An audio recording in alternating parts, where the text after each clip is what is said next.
नमस्कार दोस्तों, आज हम पढ़ेंगे आधुनिक भारत का इतिहास एनसीईआरटी का सार, जिसका प्रिय शिव कुमार सिंह द्वारा लिखा गया था उसके। और एनसीईआरटी का मेन सार तो अलग है, पर तो भी उसके अकॉर्डिंग ही है, एक यूपीएससी लेवल के और आईएएस लेवल के अकॉर्डिंग है, जो आप इसकी पकड़ अच्छे से कर सकते हैं इस पीडीएफ और इस वीडियो के माध्यम से, जो आप इस वीडियो में पढ़ेंगे। तो चलिए हम आगे पढ़ते हैं। पहले एक बात कहना चाहूंगा कि वीडियो को शेयर कर लें और लाइक कर लें, सब्सक्राइब कर लें जल्दी से। फिर हम नेक्स्ट चलते हैं।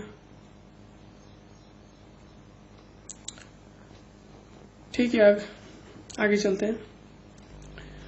18वीं सदी से आरंभ करते हैं हम। 18वीं सदी का भारत मुगल साम्राज्य का पतन से आगे का हम पढ़ने जा रहे हैं। तो 1803 में दिल्ली पर ब्रिटिश सरकार का कब्जा हो गया था। मारवाड़ और जोधपुर में विशेष करके लोहगढ़ का किला गुरु गोविंद सिंह ने अम्बाला के उत्तर और पूर्व हिमालय तराई में बनाया। 17 साल बुधेला सरदार था, चूड़ामन जाट सरदार था। वहां पर बहादुर शाह की मृत्यु 1712 में हुई थी। और बहादुर शाह की मृत्यु के बाद जहादर इसमें ये बताया गया खास कि एक मुगल काल में एक राजपूतों का शासन था। इसमें ये बताया गया है, मेन तौर पे यही है कि राजपूतों का शासन था, राजपूत शासन करते थे और राजपूतों की रियासत के अनुकूल फिर वो चेंज हुए दिन प्रतिदिन के हिसाब से। तो वहां पर एक पॉइंट के आधार पे सबको व्यवस्थित तरीके से बताया जा रहा है। तो नेक्स्ट चलते हैं। बहादुर शाह की मृत्यु के बाद जहादर शाह गद्दी पर बैठ इस राज्य के सबसे शक्तिशाली सामंत जुल्फिकार खान ने उसका समर्थन किया। जहादर शाह के काल में रणत जजिया कर को समाप्त कर दिया गया। आमेर के राजा जय सिंह को मिर्जा राजा सवाई की पदवी दी गई, यानी कि राजगद्दी दी गई थी, और उन्हें मालवा का सरदार बना दिया गया था। मारवाड़ के अजीत सिंह को महाराजा की पदवी दी गई थी, जिसमें हजारे लाल के ठेकेदार भी शामिल थे। उसमें जहादर शाह का यशहीन शासन जल्द ही जनवरी 1713 में आगरा में उसके अपने भतीजे करुखासियर के हाथों हार जाने के बाद खो गया था, खो गया था। वो हार गया था, वो पूरी तरह से हार गया था, इसलिए दूसरे के पास चला गया था वो राज्य। फिर फरूख सियर की अपनी जीत सैयद बंधुओं अब्दुल्ला खां और हुसैन अली खां बराह के कारण मिली थी। किसके कारण मिली थी? हुसैन अली खां बराह के कारण मिली थी। अब्दुल्ला को वजीर का और हुसैन को बसेटी का ओखला मिला था। और सैयद बंधुओं ने कपरोसियर को गद्दी से उतार दिया गया था और इससे मार डाला। उसकी जगह उन्होंने बड़ी जल्दी बारी 2 युवा शाहजहां को गद्दी पर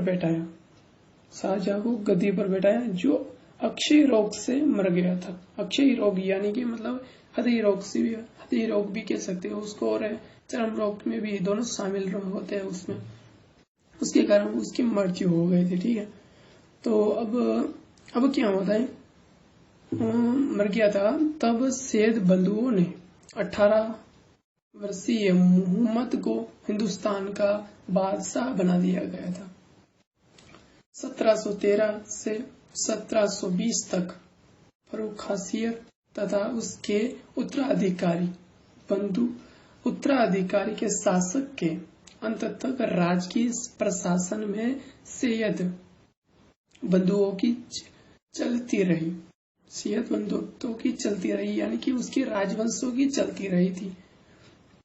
निजाम उल मुल्क और उसके भाव के रिश्ते के भाई मोहम्मद अली खां के नेतृत्व में सामंतों का एक शक्तिशाली गुप्त ने सैयद बंधुओं के खिलाफ षड्यंत्र किया था, यानी एक प्लान के आधार पर हराने की योजना बनाते हैं, उसके षड्यंत्र की बात की जा रही थी। विरुद्ध सामंतों को मोहम्मद शाह को समर्थन मिला था। उस समय सैयद बंधु भारतीय इतिहास में राजा बनने वाले के नाम से जाने जाते थे। मोहम्मद शाह 1719 से 1748 ईस्वी तक रहे थे। मोहम्मद शाह विशेष करके एग्जाम के अंदर मोहम्मद शाह के बारे में आता है या मुगल साम्राज्य के बारे में आता है। डायरेक्ट मुगल के बारे में आएगा, फिर मोहम्मद के बारे में आएगा, शाहजहां के बारे में आएगा। वो अलग अलग चैप्टर के अलग अलग के आधार पर वो क्वेश्चन बन जाते हैं। पर यूपीएससी में सबको मिला करके एक उसके सारांश को मिला करके क्वेश्चन बनाते हैं यूपीएससी में। इसी तरह में मोहम्मद शाह 1719 से 1748 ईस्वी तक रहा था और निजाम उल मुल्क 1722 में वजीर बना था। उसने 1724 में अपना ओहलदा जो दिया और दक्कन में हैदराबाद रियासत की नींव डालने के लिए दक्षिण चला गया था। 13 फरवरी 1739 को नदीर शाह की फौज और मुगल शासक के बारे में बताया जा रहा है यहाँ पे। तो मुगल शासक के बारे में बताया जा रहा है ना, बंदी बना दिया गया था। फिर क्या हुआ था, अनुमान किया गया है कि नदीर शाह ने 70 करोड़ का माल लूटा। किसने लूटा था? नदीर शाह ने 70 करोड़ का माल लूटा। वह प्रसिद्ध कोहिनूर हीरा तथा लठे हाथरस अपने साथ ले गए थे। 1740 में मोहम्मद शाह की मृत्यु हो गई थी। मोहम्मद शाह की मृत्यु 1740 में हुई थी। ये बेसिकली आपको याद करना है। क्लियर याद करोगे तो अगला जो पढ़ा है वो आपको भूलने की संभावना हो जाएगी। इसलिए आपको बेसिक नॉलेज में रखना है कि ये 1740 में मोहम्मद शाह की मृत्यु हो गई थी। ठीक है। अहमदाबाद, अब्दावली, नसीरदा के सबसे काबिल सेनापति में से एक था वो। शाह आलम द्वितीय 1759 में गद्दी पर बैठा। शाह आलम ने 1764 में बंगाल के मीर कासिम और अवधी के सुजाउद्दौला के साथ मिलकर अंग्रेजी ईस्ट इंडिया कंपनी के खिलाफ लड़ाई की घोषणा कर दी। बक्सर की लड़ाई में अंग्रेजों से हार जाने के बाद वह कई वर्षों तक इलाहाबाद में ईस्ट इंडिया कंपनी का पेशन्याफलता बनकर रहा था। वह 1772 में ब्रिटिश सरकार का आश्रय छोड़कर दिल्ली लौटा था। वापस 1772 में लौटा था, याद रखना। हैदराबाद कर्नाटक में हो रहा था उस समय। निजाम उल मुल्क और आसिफ जहां ने 1724 में हैदराबाद राज्य की स्थापना की थी। 1724 में हैदराबाद राज्य की स्थापना की थी। निजाम उल मुल्क को दक्कन का वाइसराय ये कहा जाता है। पूर्ण चंद्र निजाम उल मुल्क का दीवान था। 1748 में निजाम उल मुल्क की मृत्यु हो गई थी। कर्नाटक मुगल दक्कन का एक सूबा था। कर्नाटक के नसीब स्वादत उल्ला खान ने अपने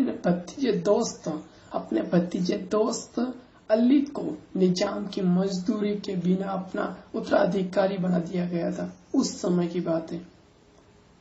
उस समय बंगाल के अंदर हो रहा था। केंद्रीय सत्ता की बढ़ती हुई कमजोरी का फायदा उठाकर असाधारण योग्यता वाले मुर्शीद खां और अली बर्दी खां ने बंगाल को वस्तुतः स्वतंत्र बना दिया गया था। मुर्शीद के शासन काल में 3 विद्रोह हुए थे। बल्कि भारत में कई सारे विद्रोह हुए थे, पर अलग अलग क्षेत्र में अलग अलग तरीके से वो चलाए गए थे। उसके बारे में हम बाद में चर्चा करेंगे। पहले हम ये चलते हैं। फिर है पहला, इसमें मुर्शीद के शासन काल के 3 विद्रोह हुए थे। उसका पहला है सीताराम राय, नारायण गुलाब अहमद, दूसरा है सुजात खां, तीसरा है नजात खां। ये मतलब आंदोलन करने वाले का नाम है खास तरीके से। मुर्शीद कुली खां की मृत्यु 1727 में हुई थी। मुर्शीद के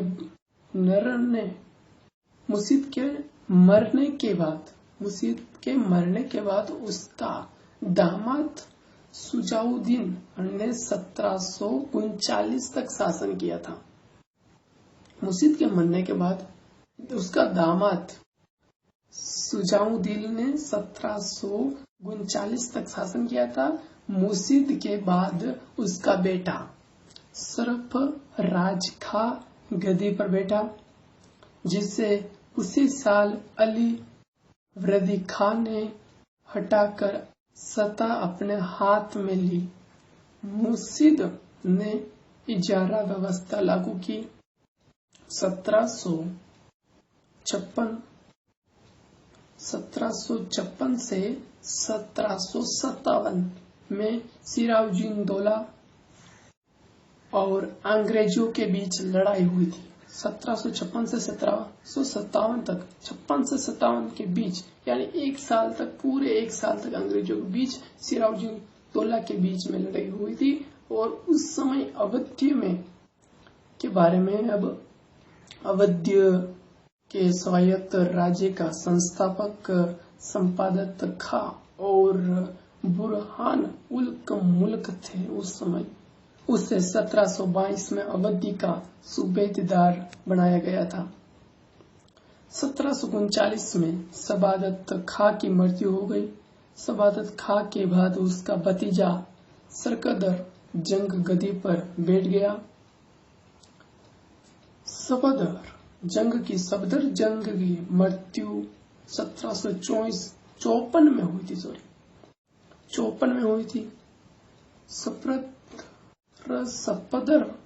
सफदर जंग जीवन भर मात्र अपनी एक पत्नी के साथ वफादार रहा। मैसूर के बारे में पढ़ते हैं तो 18वीं सदी के आरंभ में नजूराज और देवराज नाम के 2 मंत्रियों ने मैसूर की शक्ति अपने हाथ में ले रखी थी। 18वीं सदी की बात कर रहा हूं मैं 19वीं सदी या 17वीं सदी की बात नहीं कर रहा। उसमें 2 लोग ही थे, देवराज और नजराज। 2 लोगों ने मंत्रियों मतलब मैसूर की शक्ति अपने हाथ में ले रखी थी। हैदर अली का जन्म 1721 में हुआ। हैदर अली ने 1755 में हिडगुल में उसने एक आधुनिक शस्त्रागार स्थापित किया। 1761 में स्थापित किया था और 1761 में नजराज को हैदर अली ने सत्ता से अलग कर दिया था। सत्ता से अलग कर दिया हैदर अली ने नजरात को। हैदर अली ने 1769 में अंग्रेजी फौजों को 2 बार हराया और मद्रास के पास तक पहुंचाया। हैदर अली द्वितीय आगलपुत्र ने 1782 में मर गया था वो। उसके स्थान पर उसका बेटा टीपू सुल्तान गद्दी पर बैठ गया था 1782 में मर गया था वो हैदर अली। उसके स्थान पर टीपू सुल्तान आया था। वह अंग्रेजों को हाथों मारा गया 1799 में, यानी 1799 में वो मारा गया था। टीपू सुल्तान ने एक नए कैलेंडर को चलाया था। टीपू सुल्तान ने एक नए कैलेंडर का भी निर्माण किया था, मतलब उसकी शुरुआत की थी वहां से। टीपू सुल्तान के वास्ते एक कैलेंडर का शुरुआत हुई थी 1799 में। टीपू सुल्तान ने श्रीरंगपट्टनम ने स्वतंत्रता वृद्धि लगवाया और नेकोविन कुतुब और सदस्य बना। कुतुब का सदस्य भी बना था। टीपू सुल्तान की एक अद्वितीय शक्ति यह थी कि एक शेर की तरह एक दिन जीना बेहतर है। एक शेर की तरह एक दिन जीना बेहतर है, लेकिन भेड़ की तरह जिंदगी भर भेड़ की तरह जीना बेहतर नहीं है। टीपू सुल्तान का यह कहना था कि एक दिन एक शेर की तरह जिंदगी निकले, न कि एक भेड़ की तरह जो किसी के गुलाम में रहे। इसी तरह उसका ये पक्ष और इसका एक नारा था जो उसका सबसे फेमस भी होता उसके राज्य में। फिर केरल की बात करते हैं। केरल 4 प्रमुख राज्य विभिन्न हैं: कालीकट, चिरकल, कोचीन, सावणकोर। ये 4 हैं केरल का। वावणकोर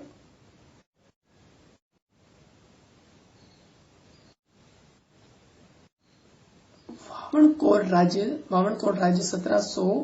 1729 के बाद 18वीं सदी में एक अंग्रेजी 18वीं सदी के बाद अग्रणीय नेता राज्य मार्तण्डवर्मा के नेतृत्व में प्रमुखता मिली। मार्तण्डवर्मा का उत्तराधिकारी राम वर्मा स्वयं कवि, विद्वान, संगीत प्रसिद्ध अभिनेता और सुसंस्कृत व्यक्ति भी था। वो संस्कृत के लेखक भी और एक लेखक को प्रदर्शित करने वाला एक लैंग्वेज भी था। वो सही तरह से पढ़ सकता लिख सकता था। वो जो संगीतकार भी था उसके साथ में मार्तण्डवर्मा। और उस समय वह अंग्रेजी में धारा प्रवाह बात करता था। धारा की तरह प्रवाह यानी स्पीड से अंग्रेजी में बात भी कर सकता था वो। उसने यूरोप के मामलों गहरी दिलचस्पी ली। दिल्ली के इर्द गिर्द के इलाके राजपूताना राज्य के बारे में पढ़ने जा रहे हैं। मारवाड़ के अजित सिंह को उसके बेटे ने ही मार डाला। 18वीं सदी का सबसे श्रेष्ठ राजपूत शासन सवाई जयसिंह 1699 से 1743 था। उस समय 18वीं सदी का सबसे श्रेष्ठ राजपूत शासक सवाई जयसिंह था, जो 1699 से 1743 तक रहा था वो उसका शासन। जयसिंह सबसे अधिक विज्ञान प्रेमी था। सवाई जयसिंह ने जाटों के लिए गए इलाके में जयपुर की स्थापना की और उसे विज्ञान और कला का महान केंद्र बना दिया गया था। जयसिंह एक महान खगोल शास्त्र था। जयसिंह ने सारणियों का एक सेट तैयार किया जिससे लोगों को खगोल शास्त्रीय संबंध पर्यावरण में सहायता मिली। उसका नाम जीज मोहम्मद शाह था। जयसिंह ने गुकिल की रेखा गणित के तत्व का अनुवाद संस्कृत में किया था। जयसिंह ने किया था उस समय। उसने नेपियर व अनुवाद संस्कृत में भी किया था। जयसिंह ने एक ऐसा कानून लगाने की कोशिश की जिससे लड़की की शादी में किसी राजपूत को भारी खर्च न करना पड़े। उस समय जाटों का ये एक तरह से जाटों का भी निर्माता था और जाट को भी ये एक प्रक्रिया के तौर पर रखना चाह रहा था, मतलब निर्माण के तौर पे। उसमें जाट की ये प्रक्रिया रही थी। खेतिहारों की एक जाति जाट है। जाट दिल्ली, आगरा और मथुरा के इर्द गिर्द के इलाकों में रहते थे। उस समय जाट दिल्ली, आगरा, मथुरा और इर्द गिर्द के इलाकों में रहते थे। मथुरा के आसपास के किसानों ने 1669 में फिर 1688 में अपने जाट जमींदार के नेतृत्व में विद्रोह किए। भरतपुर के जाट राज्य की स्थापना चूड़ामन और बदन सिंह ने की थी। याद रखना, भरतपुर के जाट राज्य की स्थापना चूड़ामन और बदन सिंह ने की थी। जाट सत्ता सूरजमल के नेतृत्व में अपने उच्चतम गरिमा पर पहुंच गई। सूरजमल ने 1756 से 1763 तक शासन किया था। सूरजमल भी आ गया उसके शामिल में। 1756 यानी 1756 से 1763 तक रहा था सूरजमल। सूरजमल के राज्य में आगरा, मेरठ, मथुरा और अलीगढ़ जिले शामिल थे। ये क्वेश्चन में अब एक सिंपल क्वेश्चन में ये आ सकता है, जैसे कि आरएस वगैरह है या फिर आरएस के अंदर कोई छोटा एग्जाम है टीचर का है या कोई छोटा लेवल का कोई भी कंपटीशन एग्जाम है, पटवारी है, ऐसा कोई छोटा एग्जाम है, उसमें ये क्वेश्चन उसमें आ सकता है कि सूरजमल के मतलब राज्य में कौन कौन से शासक क्षेत्र थे, कौन कौन से जिले थे जिसमें सूरजमल अपने एक निर्माण की प्रक्रिया के तौर पर रखा था, वह उसमें शासन करता था। और उस सूरजमल की जो शासन करने की डेट है वो कब से और कब स्टार्ट हो रही है और कब लास्ट खत्म हो रही है, तो वो एक इसका क्वेश्चन उसके अंदर बन सकता है। क्योंकि सूरजमल की बहुत सारी भूमिका जाटों के अंदर रही है, तो जाट की एक प्रक्रिया अभी तक वर्तमान में भी जाट की एक प्रक्रिया, जाट समाज की एक प्रक्रिया जो एक आगे की दृष्टि को देखते हैं तो एक निर्माण के तौर पे ही चल रही है अभी भी। तो उसके अंदर एक क्वेश्चन ये फोकस के तौर पर कह सकते हैं कि बन सकता है क्वेश्चन, या से सिंपल तौर पर राजस्थान लेवल का जो एग्जाम है उसमें। आगे देखते हैं, जाट जाति का आकलन सूरजमल को कहा जाता है। सूरजमल की मृत्यु 1763 में हुई थी। फिर वंशज पठान और रुहेल आता है। एक अफगान दुरुस्ता शाही शास्त्रीय मोहम्मद खा वंश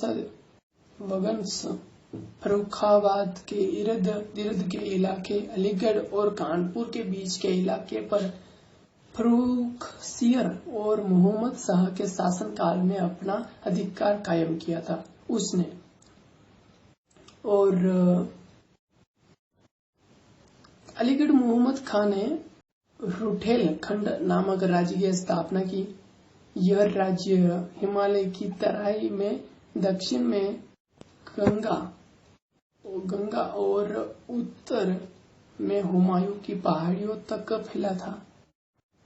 इसकी राजधानी पहले बरेली में, अम्बाला में थी और बाद में रामपुर में हो गई थी। फिर सिंह आते हैं। फिर सिख आते हैं तो वो बोलते हैं कि धर्म के बारे में।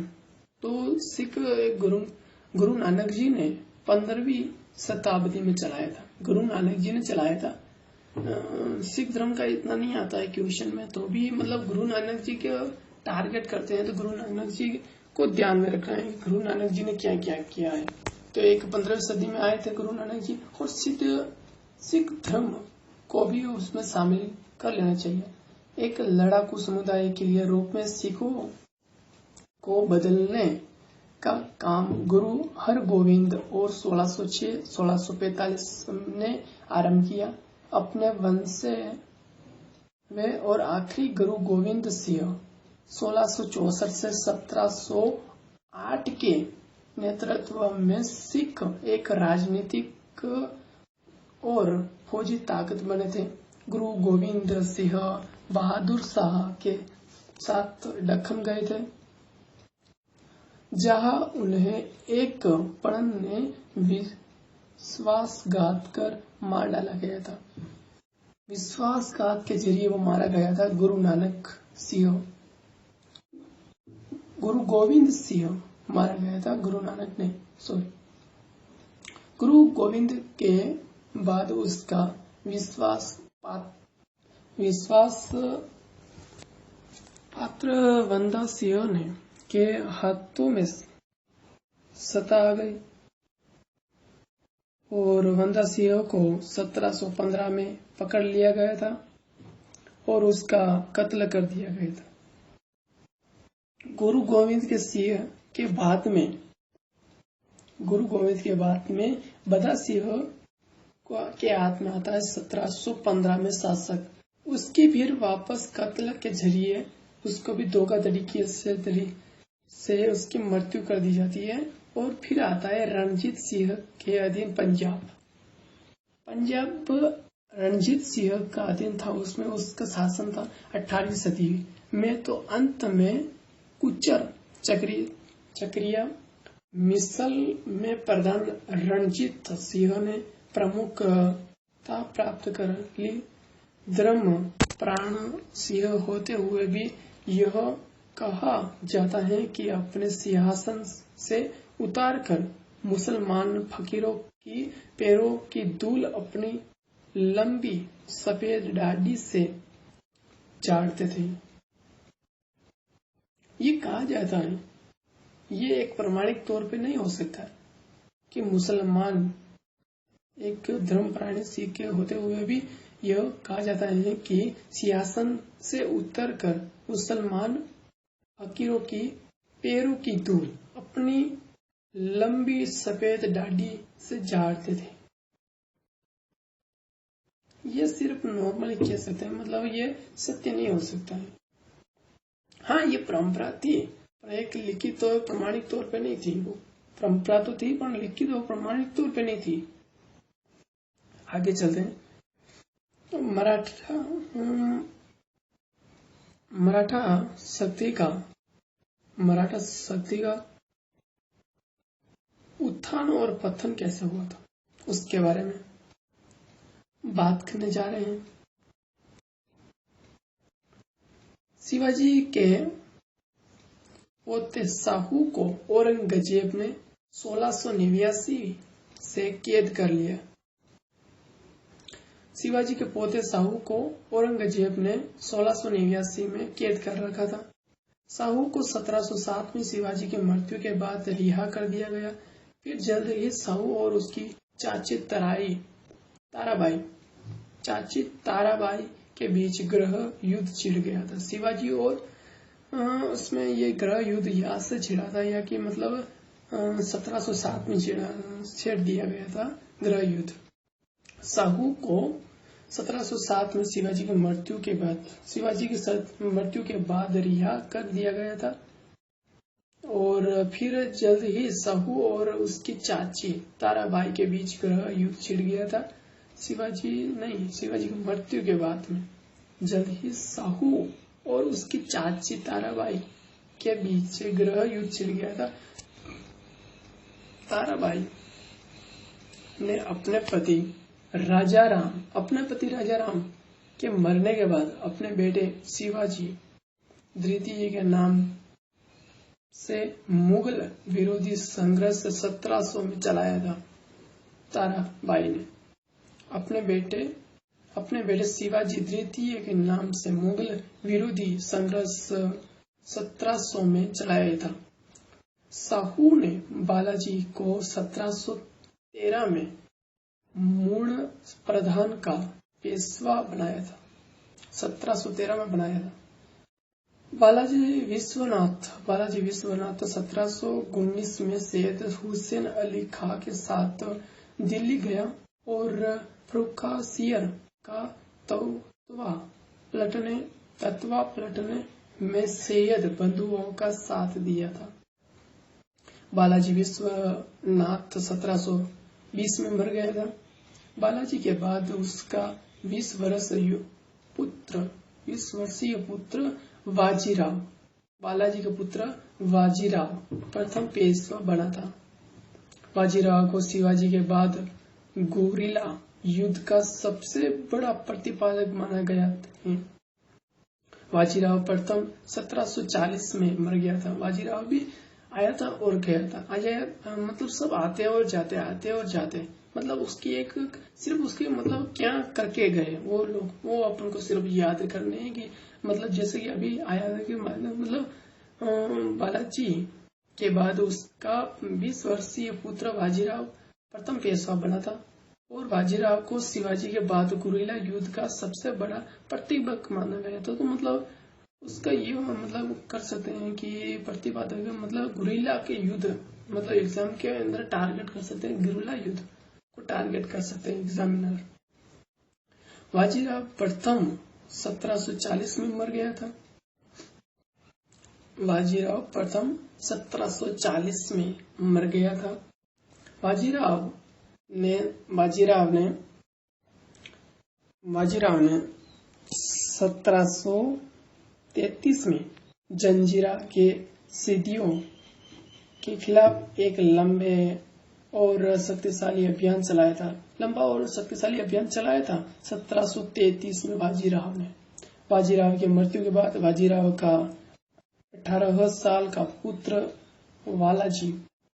बाजीराव पेशवा बना। फिर बाजीराव को नाना साहब के नाम से भी जाना जाता था।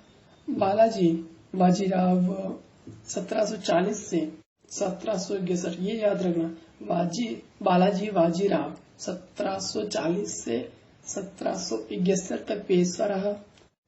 राजा साहू 1749 में मर गया था। राजा साहू 1749 में मारा गया था। बाजीराव अपने मुख्यालय पुणे ले गया था। नजील उड़-दौला रुहेलखंड का नवाब था। पानीपत का युद्ध शुरू 14 जनवरी 1761 में हुआ था। 14 जनवरी 1761 में पानीपत का युद्ध शुरू हुआ था। में अहमद शाह अब्दाली और सदाशिव साहब मारू के बीच हुआ था। ये दोनों का बाजीराव जून 1761 में मर गया। 17 वर्षीय माधव राव 1761 में पेशवा बना। माधव राव ने हैदर अली को हराया। फिर मराठे 1761 में शाह आलम को लेकर दिल्ली गए। दिल्ली आए। देखिए ये पीडीएफ है ना, ये मतलब ये चैप्टर अभी चल रहा है, वो मतलब एक नोट्स में निकाले हुए हैं मैंने, मतलब नोट्स में लिखे हैं, तो भी मतलब ये मतलब एक मतलब ज्यादा एक गहराई मतलब छोटा भी नहीं है और बड़ा भी नहीं है। मतलब यूपीएससी में तो है ये काम तो आएगा, पर इसमें दूसरे जो मतलब रीट वगैरह एग्जाम होते हैं उसमें मतलब ये ज्यादा फोकस नहीं करेगा, क्योंकि इसमें मतलब मैंने यूपीएससी को टारगेट किया इस वीडियो में। और इसमें जो आरएस वगैरह होते हैं, जो मतलब एमपीएस वगैरह, उसमें मतलब उसमें ज्यादा फोकस करेगा ये वीडियो। नेक्स्ट चलते हैं। बाजीराव जून 1761 में मर गया। 17 वर्षीय माधवराव 1761 में पेशवा बना। माधव राव ने हैदर अली को हराया। मराठे 1771 में शाह आलम को लेकर दिल्ली आए। माधव राव 1772 में मर गया था। पुणे में बाजीराव के छोटे भाई रघुनाथ राय और माधव राय के छोटे भाई नारायण राव के बीच सत्ता के लिए संघर्ष हुआ, जिसमें नारायण राव मारा गया। सवाई माधव के समर्थकों का नेता नाना फडणवीस था। गायकवाड़ बड़ौदा था। होलकर इंदौर था। भोसले ये नागपुर में था। नागौर नहीं है, नागौर तो कुछ और था यार, मैंने पढ़ा है पर नागौर कुछ और है, ये नागपुर में ही है। भोसले सीधिया ग्वालियर में था। सवाई माधवराव 1795 यानी 1795 में मर गया था वो। उसकी जगह उसका बेटा बाजीराव द्वितीय ने ली। दूसरा मराठा युद्ध 1803 से 1805 में हुआ था। तीसरा मराठा युद्ध 1816 में से 1819 के बीच के हुआ था। 16 से 19 के बीच में हुआ था, 1800 में हुआ था। दूसरा मराठा युद्ध के बारे में कोई एग्जाम के किसी भी एग्जाम में मराठा युद्ध के बारे में आता है तो चाहे दूसरा हो या तीसरा हो या पहला हो, ये मतलब 1800 में ही रहे हैं, तो आपको 1800 वाला क्लियर कर लेना है। जनता की सामाजिक आर्थिक व्यवस्था। दिल्ली को नादिर शाह ने लूटा और लाहौर, दिल्ली और मथुरा को अहमदाबाद से अब्दाली ने, आगरा को जाटों ने, सूरत और गुजरात के अन्य शहरों तथा दक्कन को मराठों ने मतलब मैं पॉइंट नहीं लगा रहा हूँ, बीच में यहाँ पे पॉइंट है, मतलब यहाँ पे सूरत और गुजरात के अन्य शहरों तथा दक्कन को मराठों ने लूटा था और शहीद को मराठों ने लूटा था। ठीक है। 18वीं सदी में कपड़ा उद्योग के प्रमुख केंद्र कौन कौन से थे, तो उसमें केंद्र को आपको ये ध्यान में रखना है। बंगाल में केंद्र था ढाका, मुर्शिदाबाद, बिहार में पटना, गुजरात में सूरत, अहमदाबाद, बड़ौच और मध्य प्रदेश में चंदेरी, महाराष्ट्र में बुरहानपुर, उत्तर प्रदेश में जौनपुर, बनारस, लखनऊ, आगरा और पंजाब में मुल्तान, लाहौर और आंध्र प्रदेश में मछलीपट्टनम, औरंगाबाद, चिल्काकोल, विशाखापट्टनम और कर्नाटक में बंगलोर है। तमिलनाडु में मदुरै है। महाराष्ट्र, अब इसमें एक एक पॉइंट को हम देखते हैं और भी। तो महाराष्ट्र, आंध्र प्रदेश और बंगाल में जहाज निर्माण का उद्योग स्थापित हुआ था उसमें। 18वीं सदी में केरल में परिवार महत्व प्रधान था। अहिल्या बाई ने इंदौर पर 1767 से 1756 तक बड़ी सफलता से शासन किया। 18वीं सदी में दक्षिण भारत में सती प्रथा का प्रचलन नहीं था। 18वीं सदी में केरल में कथकली, साहित्य, नाटक और नृत्य का पूर्ण विकास हुआ था। पंजाब और माराहुर प्रेम महाकाव्य हिरस राजा की रचना वारिजिय साहब ने इसी काल में किया। रिसालो अब्दुल लतीफ सितर काव्य तमिल तापू मानवर।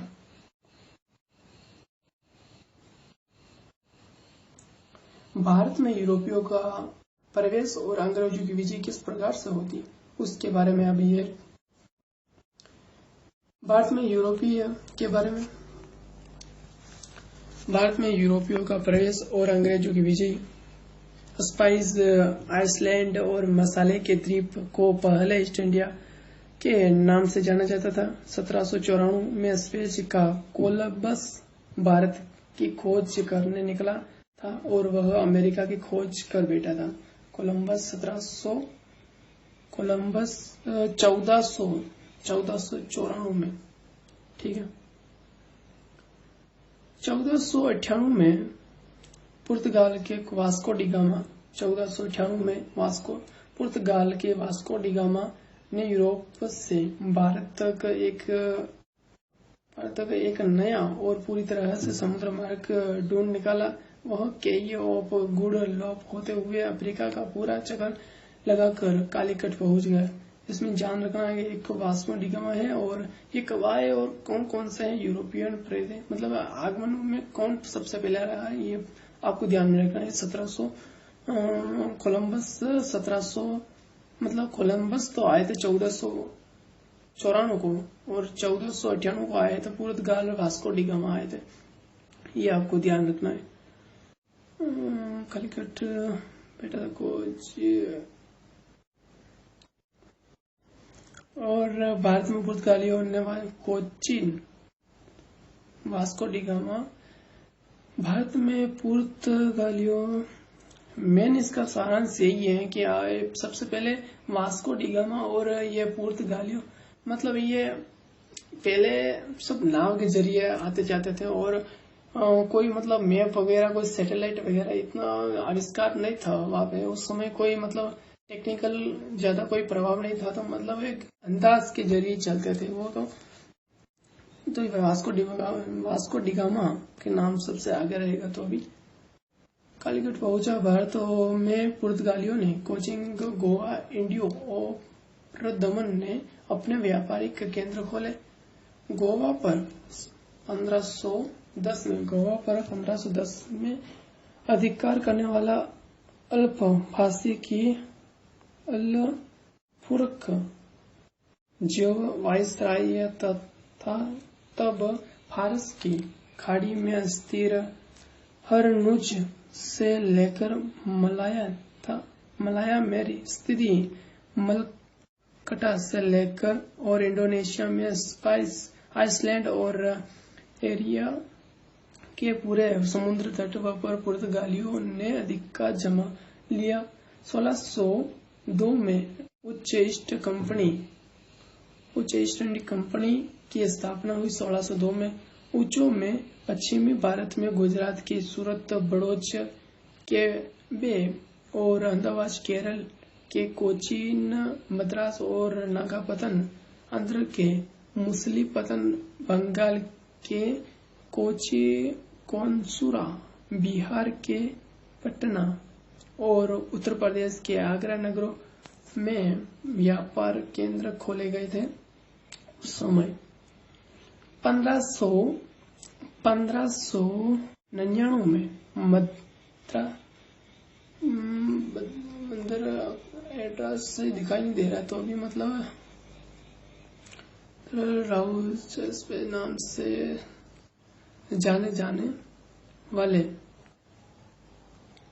कुछ व्यापारियों ने पूर्व से व्यापार करने के लिए एक कंपनी बनाई। इस कंपनी को ईस्ट इंडिया कंपनी कहा जाता है। 1599 में बनाई गई थी ईस्ट इंडिया कंपनी। 1600 को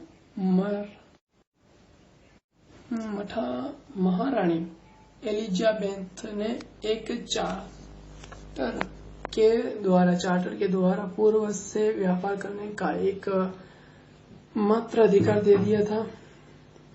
एलिजाबेथ ने महारानी ने 1608 में इस कंपनी ने भारत के पश्चिमी तट पर सूरत में एक फैक्ट्री खोलने का निश्चय किया। तब व्यापारिक केंद्र को फैक्ट्री के नाम से जाना जाता था। तभी कंपनी ने कैप्टन हॉकिंस को जहांगीर के दरबार में शाही आज्ञा के लिए भेजा जाता था। उस समय की बात है। कंपनी के व्यापारिक प्रभाव का आविष्कार किस प्रकार से हुआ था? कंपनी के व्यापार का प्रभाव विस्तार कैसे हुआ था उसके बारे में 1600 से 1744 तक हुई थी ये आविष्कार वगैरह ईस्ट इंडिया कंपनी की। और अभी फिलहाल के एग्जाम में ईस्ट इंडिया कंपनी के जो मतलब कार्यशैली है उसके बारे में ज्यादा क्वेश्चन बनते हैं। उनके सिलेबस भी इनकी जो ईस्ट इंडिया कंपनी है या व्यापारिक जो गतिविधियां हैं उसके बारे में ज्यादा क्वेश्चन को टारगेट करते हैं एग्जामिनर कंपटीशन एग्जाम में। ईस्ट इंडिया कंपनी ने 1623 तक सूरत, बड़ौच, अहमदाबाद, आगरा और मछलीपट्टनम में फैक्ट्रियां स्थापित की। अंग्रेजों ने दक्षिण में अपनी पहली फैक्ट्री मछलीपट्टनम में 1611 में लगाई, पर जल्द ही उसकी गतिविधियों का केंद्र मद्रास हो गया, जिसका पटा 1639 में वहां के स्थापित राजाओं ने उन्हें दे दिया। जहां अंग्रेजों ने फैक्ट्री के इर्द गिर्द एक छोटा सा किला बनाया, उसका नाम फोर्ट सेंट लॉर्ज पड़ा था। पूर्वी भारत में अंग्रेज कंपनी यानी ईस्ट इंडिया कंपनी ने आरंभिक फैक्ट्रियों में एक नई स्थापना 1633 में उड़ीसा में की थी। सबसे पहले तो वो बंगाल में आए थे और मतलब जहाँ वहां से उसका मतलब क्षेत्र उसका विस्तार फैला था। 1633 में उड़ीसा में की थी। 1651 में उससे बंगाल के हुगली में व्यापार की इजाजत मिल गई थी राजा से वो इजाजत मांगने गए तो राजा ने इजाजत दे दी थी उसने। और तभी कंपनी ने जल्द ही पटना, बालासोर, टाका और बंगाल, बिहार और दूसरे स्थान पर फैक्ट्रियां खोल दी। 1686 में अंग्रेजों ने हुगली को तहस नहस कर दिया। 1686 में अंग्रेजों ने हुगली को तहस नहस कर दिया और मुगल साम्राज्य के खिलाफ युद्ध की घोषणा कर दी गई। मुगल साम्राज्य के खिलाफ अंग्रेजों को पहले अंग्रेज महाराजे के सामने झुके और फिर अंग्रेज राजाओं को झुकाने के लिए आगे बढ़ गए। यानी कि 1651 में तो बंगाल में हुगली में अपना व्यापार स्थापित किया था और 1686 में राजाओं को धमकी देने लग गए। मुगल साम्राज्य के खिलाफ उतर गए, वो युद्ध के खिलाफ उतर गए, युद्ध करने पर उतर हो गए। तो 1658 में कंपनी ने सुतावाटी, कालीकाटा और गोविंदपुरी में जमींदारी प्राप्त कर ली। और कंपनी के पास तो पैसा था, वो पैसा के जरिए मतलब सब कुछ कर लेता था पहले। तो अभी मतलब एक राजा के अधीन था, वो इसके प्राप्त कर ली। और उन्होंने फैक्ट्री के इर्द कोर्ट विलियन नाम का किला बनवाया। यही गांव जल्द ही बढ़कर कलकत्ता हो गया था। उस समय की बात है। दक्षिण में अंग्रेजों और फ्रांसीसियों की टकराव किस प्रकार से हुआ था उसके बारे में आप बात करने जा रहे हैं। फ्रांसीसी ईस्ट इंडिया कंपनी की स्थापना 1664 में हुई थी। 1664 में हो गई थी ईस्ट इंडिया कंपनी की स्थापना। हुडले फ्रांसीसी गवर्नर जनरल था उस समय। हुडले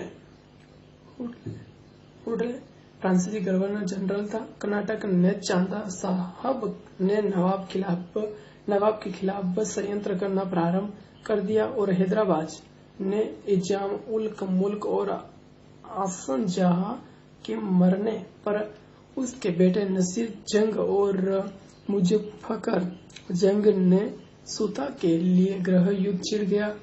इस बात का उल्ले ने फायदा उठाया और चांदा साहब और मुजफ्फर जंग से सत्ता के लिए इस बात का गुप्त समझौता कर लिया है कि वह अपने प्रशिक्षित फ्रांसीसी और भारतीय सैनिकों द्वारा इसकी सहायता करेंगे।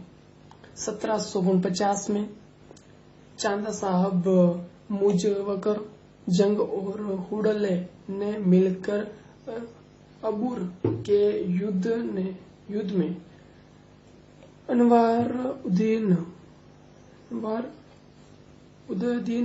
को हराकर मार डाला गया था। उस समय उसका बेटा मोहम्मद अली चिरचुरापली भाग गया। शेष कर्नाटक चांदा साहब के हाथ में आ गया। मुजफ्फर जंग दक्कन का सूबेदार बन गया। निजाम का अर्थ सूबेदार होता है। 1754 में उल्ले वापस आ गया था। मतलब चला गया था उल्ले, वो मतलब आए थे और वापस चला गया था। कुछ काम किए और कुछ परिवर्तन किए और वापस चला गया था। 1754 में वापस चला गया था। अंग्रेजों ने नासिर जंग और मोहम्मद अली का साथ दिया। नासिर जंग में मोहम्मद अली का साथ दिया था। सफदर जंग की मृत्यु के बाद फ्रांसीसियों हैदराबाद में सलावट जंग को गद्दी पर बैठा दिया गया था। कर्नाटक की राजधानी अक्काड थी। बंगाल और अंग्रेजों का अधिकार किस तरह से हुआ था? बंगाल में और अंग्रेज का अधिकार किस तरह से था उसके बारे में चर्चा करें। भारत में ब्रिटिश भारतीय सत्ता का आरंभ 1757 के प्लासी के युद्ध से नाना जा सकता था। कंपनी ने बंगाल के नवाब सिराजुद्दौला को हरा दिया। सिराजुद्दौला ने 20 जून 1756 को कोर्ट विलियम पर वापस अधिकार कर लिया था, क्योंकि उस समय ईस्ट इंडिया कंपनी भारत के सैनिक के बल पर ही आगे बढ़ रही थी। ईस्ट इंडिया कंपनी के सैनिक तो बाद में आए थे। पहले जो भी मतलब छोटे छोटे और भी दंगे फसाद होते थे तो मतलब भारतीय सैनिकों के द्वारा ही वो निपटान करते थे, बाहर से नहीं बुलाते थे वो। अंग्रेज बंगाल के प्रमुख लोगों के साथ साजिश करते रहे। इनमें प्रमुख थे मीर जाकर, जो मीर बड़सी के पद पर था, मासिक चंद जो कलकत्ता का अधिकारी था, अमीर चंद्र जो रुक धनी व्यापारी था, जगत सेठ जो बंगाल का एक बेकर था, और खादिम खां जिसकी कमा में नवाब की सेना का एक बड़ा भाग था। क्वाइन ने 1757 में दोबारा कलकत्ता को जीत लिया। 23 जून 1757 को मुर्शिदाबाद से 20 मील दूर प्लासी के मैदान में उसकी सेनाएं आमने सामने हुई थी। 23 जून 1757 को मुर्शिदाबाद से 20 मील दूर प्लासी के मैदान में उसकी सेना आमने सामने हुई थी। नवाब को मजबूर होकर भागना पड़ा था। नवाब को भागना पड़ा और मीर नाकर के बेटे मीनर ने उसकी हत्या कर दी थी। यही तो होता है कि मतलब सेना भाग जाती है, या फिर एक आदमी भाग जाता है, दूसरा कमजोर होता है, उसकी मृत्यु हो जाती है, या धोखाधड़ी से उसकी मृत्यु करा दी जाती है। तो ये मतलब लूटपाट ये ज्यादा होता था, धोखाधड़ी से मतलब हत्या वगैरह करवाते थे। बंगाल के कवि नवीन चंद्र के अनुसार प्लासी के युद्ध के बाद भारत के लिए शाश्वत दूत की काली रात का आरंभ हुआ। अंग्रेजों ने अक्टूबर 1760 में मीर जाफर को मजबूर किया कि वह अपने दामाद मीर कासिम के हक में गद्दी छोड़ दे। मीर कासिम ने अपने आकाओं की इस कृपा के बदले मुर्दाबाद, मिदनापुर और चटगांव जिलों की जमींदारी सौंप दी। मीर कासिम 1764 में हारा गया। तब वह अवध्य भाग गया जहाँ यह उसने अवध्य के नवाब सिराजुद्दौला और मुगल बादशाह शाह आलम द्वितीय के साथ एक समझौता किया। कंपनी के साथ इन तीनों सहयोगियों की मुठभेड़ 22 अक्टूबर 1764 को बक्सर में हुई, जिसमें ये तीनों हारे हुई। इस बीच क्लाइव 1765 में बंगाल का नवाब बनकर लौट आया। शाह आलम द्वितीय हुई वर्षों तक इलाहाबाद के किले में लगभग कैदी बनकर रहा। सुनाउद्दीन दौला को भी बड़ी लड़ाई के हजीन के रूप में 50 लाख देने पड़े थे। उस समय 50 लाख देने पड़े थे।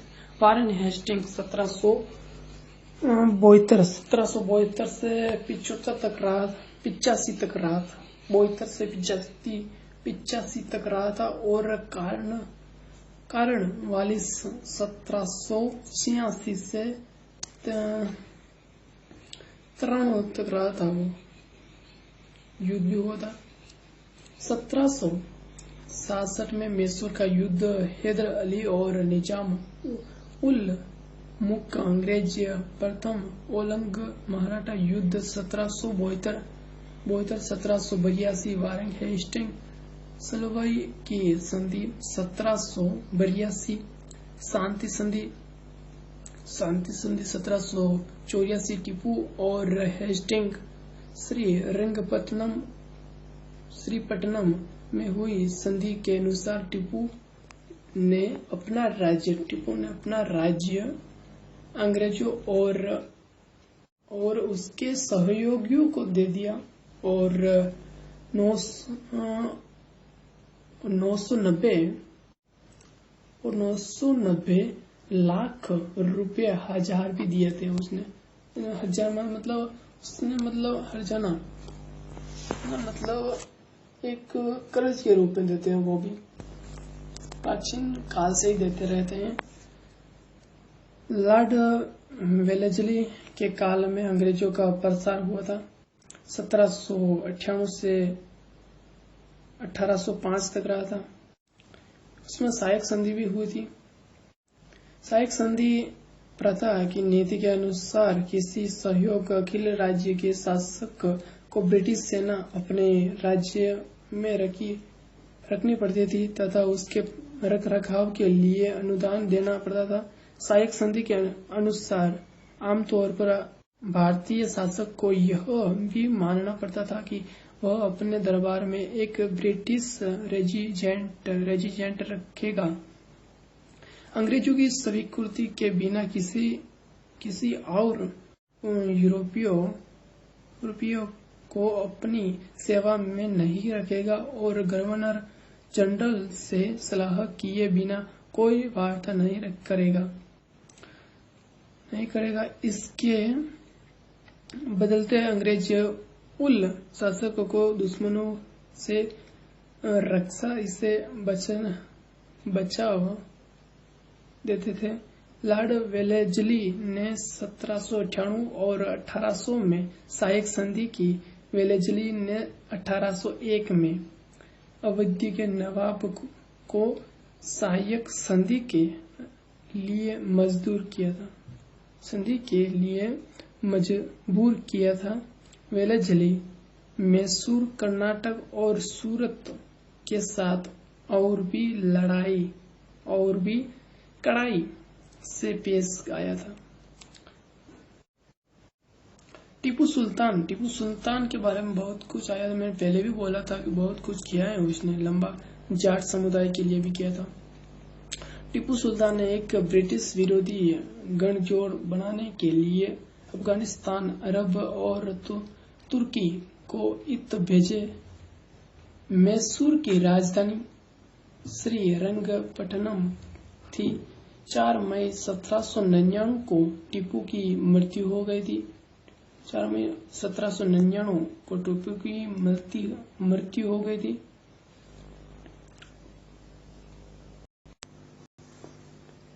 अक्टूबर 1802 में देव को दीपावली के दिन होलकर ने पेशवा और सिद्धियों पर हमला किया और दोनों को हरा दिया।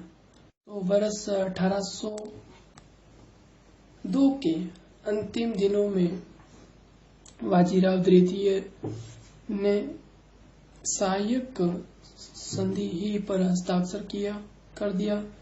नवंबर 1808 को लॉर्ड लेक ने लसवाड़ी में सिंधिया की सेनाओं को तसनस कर दिया और अलीगढ़, दिल्ली और आगरा पर कब्जा कर दिया। 1806 में राजवाट की संधि पर होल्डकर के साथ अंग्रेजों ने शांति स्थापित कर लिया था। फिर वापस, क्योंकि उनके व्यापार जमाना था अंग्रेजों को, तो शांति स्थापित करती थी वापस।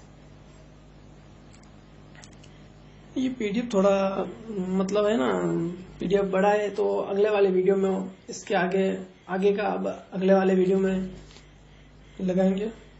याद से बंद करते हैं और पूरा करते रहते हैं। Thanks for watching. और इसके आगे जो पढ़ना है वो दूसरे वीडियो में, इसका दूसरा भाग है, उसके अंदर आप देख सकते हैं। इसका आगे का प्रोसेस दूसरे में देख सकते हैं। और जो इसके आगे का काल है, मतलब सिद्ध की विजय के बारे में, लॉर्ड हेस्टिंग के काल के बारे में, तो मतलब आगे का जो वीडियो है, इसी नाम से, इस वीडियो के नाम से ही दूसरा वीडियो है, उसका मतलब दूसरा भाग है, इसका ही दूसरा भाग होगा। और इसका नाम के आगे एक, मतलब आगे इसमें भाग 1 होगा और उसमें भाग 2 होगा, ये होगा। तो आप देख सकते हैं उस वीडियो को। यहाँ से स्टॉप करते हैं। बेस्ट ऑफ लक और थैंक्स फॉर वॉचिंग। वीडियो देखने के लिए धन्यवाद।